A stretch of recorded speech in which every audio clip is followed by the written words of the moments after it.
খুশি না বেজার? এই 12 তারিখকে আরবিতে বলা হয়, রবিউল আউয়ালের 12 তারিখে আরবিতে বলা হয় মিলাদুন নবী। ঠিক না বেটি? মিলাদুন নবী মানে নবীর জন্ম। মিলাদ শব্দের অর্থ হলো জন্ম। আমাদের নবীজি জন্মগ্রহণ করে পৃথিবীতে আগমন করেছে রবিউল আউয়ালের 12 তারিখ। এতে আমরা সকলেই খুশি, কারণ নবীজি আমাদের জন্য রহমত, সমস্ত বিশ্ব জগতের জন্যই রহমত। শুধু বুঝো দাস রহমাতাল লিল আলামিন, মসজিদে ও শুধ হামারো ইয়ে জমিন। কবি বলতেছেন যে আমাদের নবী তো তামাম বিশ্ব জগতের জন্য রহমত ছিলেন। এই জন্য আল্লাহ তাআলা আমাদের নবীজির জন্য তামাম পৃথিবীকে মসজিদ বানায় দিয়েছেন। আগের নবী শরীয়তের মধ্যে নির্ধারিত জায়গা ছাড়া ইবাদত করা যাইত না, কিন্তু আমাদের নবীজির জন্য আল্লাহ তামাম পৃথিবীটারে মসজিদ বানায় দিয়েছেন। আপনি যেখানে নামাজ পড়েন সেখানেই নামাজ হবে, যদি জায়গাটা পবিত্র থাকে। ঠিক না বেটি? দুনিয়ায় আদালত মে তেরা নাম রহেগা, দুনিয়ায় সদাকত মে তেরা নাম রহেগা, আই সিদ্দিক তেরা নাম সে ইসলাম রহেগা। দুনিয়ায় আদালত মে তেরা নাম রহেগা, আই উমর তেরা নাম সে ইসলাম রহেগা। দুনিয়ায় সখাওয়াত মে তেরা নাম রহেগা, আই উসমান তেরা নাম সে ইসলাম রহেগা। দুনিয়ায় শুজাআত মে তেরা নাম রহেগা, আই আলী তেরা নাম সে ইসলাম রহেগা। সুবহানাল্লাহ। এই চারজন খোলাফায়ে রাশিদিন ইসলাম এই পৃথিবীটাকে নবীজির খোলাফায়ে রাশিদিন যারা ছিলেন তারা পরিচালনা করছেন। আলহামদুলিল্লাহ।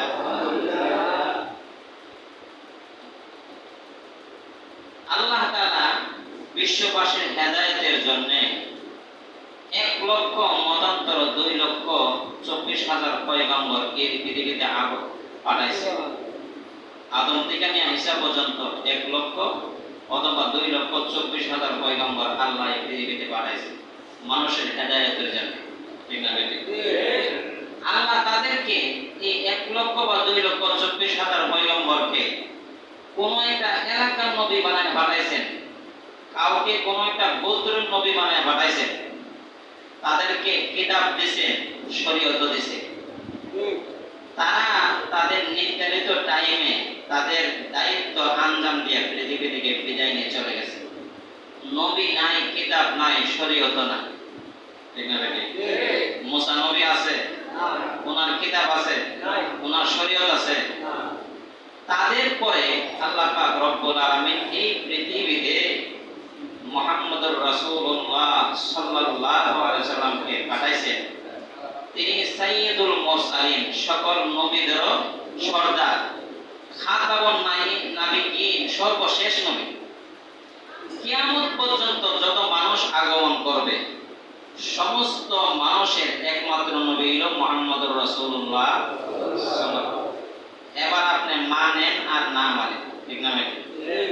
আমাদের নবীজি শুধু মুসলমানের নবী না, আমাদের নবীজি মুসলমানদের নবী, হিন্দুদের নবী, আমাদের নবীজি বৌদ্ধদের নবী, খ্রিস্টানদের নবী। তামাম পৃথিবীতে যত মানুষ আছে সকল মানুষের একমাত্র নবী হলো মুহাম্মদুর রাসূলুল্লাহ সাল্লাল্লাহু আলাইহি ওয়াসাল্লাম। ঠিক না বেটি? ওয়া মা আরসালনাকা ইল্লা ওয়া মা আরসালনাকা বাশীরাও ওয়া নাযীরা। আল্লাহ তাআলা বলেন, নবীজি আমি আপনাকে তামাম বিশ্ববাসীর জন্য প্রেরণ করেছি। আপনি তামাম বিশ্বের মানুষকে বেহেশতের সুসংবাদ দেওয়ার জন্য এবং জাহান্নামের ভয় প্রদর্শন করার জন্য। আমাদের নবীজি জান্নাতের সুসংবাদ দিত, জাহান্নামের ভয় দেখাইত। ঠিক না বেটি? নবীজি সকলেরই নবী। আমরা মুসলমান বিধায় আমাদের নবী, হিন্দুদের নবী নাই কেন? সকল জাতি ধর্ম বর্ণ নির্বিশেষে সকলের নবী মুহাম্মদুর রাসূলুল্লাহ সাল্লাল্লাহু আলাইহি ওয়াসাল্লাম। এখন আমাদের নবীজি যে 12 রবিউল আউয়ালে আগমন করছেন, এতে সকলেই খুশি, আমরাও খুশি। কিন্তু এই খুশিটা কিভাবে পালন করতে হবে এটা জানার বেশি আছে। কারণ আসুন আমাদের নবীজি ওনার জন্মদিন আমাদের নবীজি নিজে পালন করছে কিনা আমরা দেখি। আমরা যদি লক্ষ্য করি তাহলে আমার নবীজির সিরাতের দিকে লক্ষ্য করতে হবে। নবীজির জীবনীতে তাকালে দেখা যায় যে বুখারী শরীফ, মুসলিম শরীফ, তারপরে আবু দাউদ, ইবনে মাজাহ, নাসাই, তিরমিজি, এই সিহা সিত্তা 6টা কিতাব আছে। এদেরকে সিহা সিত্তা বলা হয়, সহিহ বিশুদ্ধতম কিতাব। কারণ বুখারী শরীফের মর্যাদা কিন্তু আসাহুল কুতুবি বাদা কিতাবিল্লাহি সহিহুল বুখারী। আসমানের নিচে জমিনের উপরে কোরআন শরীফের পরে সর্ববিশুদ্ধ কিতাব হলো বুখারী শরীফ। সুবহানাল্লাহ। এই বুখারী শরীফ, তারপরে মুসলিম, তিরমিজি, আবু দাউদ, ইবনে মাজাহ, নাসাই শরীফ, এই 6টা কিতাবের মধ্যে আমাদের নবীজির সূক্ষ্ম থেকে সূক্ষ্ম জিনিস উল্লেখ আছে। নবীজি ওনার 63 বছর জিন্দেগিতে কি কথা বলছেন, কি কাজ করছেন, সব কিছু লিপিবদ্ধ করছেন। কিন্তু এই হাদিসের কিতাবগুলোতে একটা হাদিসও পাওয়া যায় না যে নবীজি 12 রবিউল আউয়ালে ওনার জন্ম দিবস উনি পালন করছে। আছে? নাই। এখন আসুন নবীজি পালন করছে না, এটা পাইলাম আমরা। 100 লক্ষ সাহাবায়ে কেরাম যারা তাদের জীবন নবীজির জন্য উৎসর্গ করে দিয়েছে। সাহাবায়ে কেরাম কি আমাদের মতো আশিক ছিলেন? আমরা তো জিলাপি মার্কা আশিক। ঠিক না বেটি? সাহাবায়ে কেরাম নিজের জীবনটা পর্যন্ত কুরবানি করে দিয়েছেন। এই সাহাবায়ে কেরাম নবীজির জন্মদিন পালন করছে কি? কোন সাহাবীর জিন্দেগিতে পাওয়া যায় না যে তারা 12 রবিউল আউয়ালে নবীজির জন্ম উৎসব মিলাদুন নবী পালন করছে। কোন সাহাবীর জিন্দেগিতে না। তুলেন এই সাহাবীরা মনে হয় নবীকে বেশি মহব্বত করত না? করত? তাহলে বর্তমান জমানার সুন্নি বেদাতি ভাইয়েরা যারা 12 রবিউল আউয়ালে মিলাদুন নবীর দিন মিছিল যারা না দেয়, এদেরকে ওয়াহাবি বলে গালি দেয় কেন? আমরা বলি নবীর মহব্বত করি না। নাউযুবিল্লাহ। নবীর মহব্বত করি না। 12 বছর লেখাপড়া করছি, সুন্নত অনুযায়ী চলার চেষ্টা করি, আমরা নবীর মহব্বত করি না। আর মুখের মধ্যে দাড়ি নাই, টুপি নাই, এক ওয়াক্ত নামাজ ভালোভাবে পড়ে না, এরা আশিকের রাসূল। নাউযুবিল্লাহ বলে। আশিকের রাসূল। আমরাও সুন্নি, আমরা আহলে সুন্নাত ওয়াল জামাত। তোমরাও সুন্নি, আমরাও সুন্নি। আমরা 12 রবিউল আউয়ালে জশ্নে জুলুসের মিছিল বের করি না। আমরা মিলাদুন নবীকে ঈদ বলি না। ঠিক না বেটি? আমরা কিয়াম করি না। আমরা সুন্নি কিন্তু নবীকে আলিমুল গায়ব মনে করি না। ঠিক না বেটি? আমরা সুন্নি, নবীকে হাজির নাজির মনে করি না। কারণ হাজির ও নাজির সর্ব জায়গাতে উপস্থিত থাকা কার গুণ? আল্লাহর গুণ। ঠিক না বেটি? এখন আসুন সাহাবায়ে কেরাম তাদের জিন্দেগিতে কোন সাহাবী মিলাদুন নবী পালন করে নাই। আমাদের নবীজিও মিলাদুন নবী পালন করে নাই। কোন সাহাবায়ে কেরাম মিলাদুন নবী পালন করে নাই। এখন আসুন চার মাযহাব, ইমাম আবু হানিফা রাহমাতুল্লাহি আলাইহি, চার মাযহাবের চার ইমাম কোনদিন মিলাদুন নবী পালন করে নাই। এই জিনিসটাকে সওয়াবের বিষয়ও মনে করলেন না। মিলাদুন নবী পালন করাটা সওয়াবের বিষয়। এই ইমামগণ তারা এই সওয়াবের কাজটা মনে করলেন। ইমাম আবু হানিফা রাহমাতুল্লাহি আলাইহি হাজার হাজার কিতাব লিপিবদ্ধ করেছেন। ইমাম শাফি রাহমাতুল্লাহি আলাইহি হাজার হাজার কিতাব লিপিবদ্ধ করেছেন। ইমাম আহমদ ইবনে হাম্বল রাহমাতুল্লাহি আলাইহি শত শত মাসআলার কিতাব লিপিবদ্ধ করেছেন। ঠিক না বেটি? এদের কিতাবের মধ্যেও মিলাদুন নবীর ব্যাপারে একটা অধ্যায় তারা তাদের কিতাবের মধ্যে লিখে নাই। কি বুঝলে? যে সওয়াবের বিষয়। যদি সেটা সওয়াব হইতো তাহলে তো তারা পালন করতো, তাদের কিতাবের মধ্যে লিখতো জিনিসটা। না, তারা আশিকে রাসূল হইতে পারছে না। ইমাম আবু হানিফা আশিকে রাসূল না। ওই 1300 বছর পরে আয়া, 1400 বছর পরে আয়া আমরা আশিকে রাসূল হয়ে গেলাম। সাহাবায়ে কেরাম আশিকে রাসূল ছিলেন। এখন আসুন ইমাম মুসলিম, ইমাম তিরমিজি, ইমাম আবু দাউদ, ইমাম বুখারী রাহমাতুল্লাহি আলাইহি, ইমাম মুসলিম রাহমাতুল্লাহি আলাইহি, ইমাম আবু দাউদ রাহমাতুল্লাহি আলাইহি সিহা সিত্তার ছয়টা কিতাবের মুসান্নিফ যারা এই কিতাবগুলো লিখেছেন, এরা জিন্দেগিতে কোনোদিন মিলাদুন নবী পালন করে নাই। এমন কিতাবের মধ্যেও কোনো হাদিস তারা লেখে নাই। প্রমাণ হয়ে গেছে সিহা সিত্তার ছয়জন কিতাবের মুসান্নিফ তারা আশিকে রাসূল হতে পারে নাই, কারণ তারা কোনোদিন মিলাদুন নবী পালন করে নাই। ঠিক না বেটি? এরা আশিকে রাসূল হইতে পারছে না, আমরা আশিকে রাসূল হয়ে গেছি। প্রস্রাব করে দিলা ব্যবহার করে না, পানিও লই না, এরা আশিকে রাসূল সুন্নি। মরার পর বোঝা যাবে কি আসল সুন্নি। ঠিক না বেটি? আল্লাহু আকবার। এখন আসুন এই কাজগুলো বুঝলাম যে সারা মাযহাবের কোন ইমাম মিলাদুন নবী পালন করে নাই। সিহা সিত্তার 6 কিতাবের মুসান্নিফ তারাও মিলাদুন নবী পালন করে নাই। এমনকি হাদিসের কোন কিতাবের মধ্যে এই ব্যাপারে কোনো অধ্যায় লেখে নাই। এখন আসুন এই যে বারিউল রবিউল আওয়াল, এই বারিউল রবিউল আওয়াল নবীজির জন্ম, এই ব্যাপারেও আবার মতানৈক্য আছে। কেউ বলে রবিউল আওয়ালের 8 তারিখ নবীজি জন্মগ্রহণ করছেন, কেউ বলে 9 তারিখ, কেউ বলে 12 তারিখ। ধরলাম 12 তারিখ নবীজি জন্মগ্রহণ করছেন। কিন্তু বারিউল রবিউল আওয়াল যে নবীজির মৃত্যু দিবস, এই তারিখে রাসূল মারা গেছেন, এতে কোনো সন্দেহ নাই।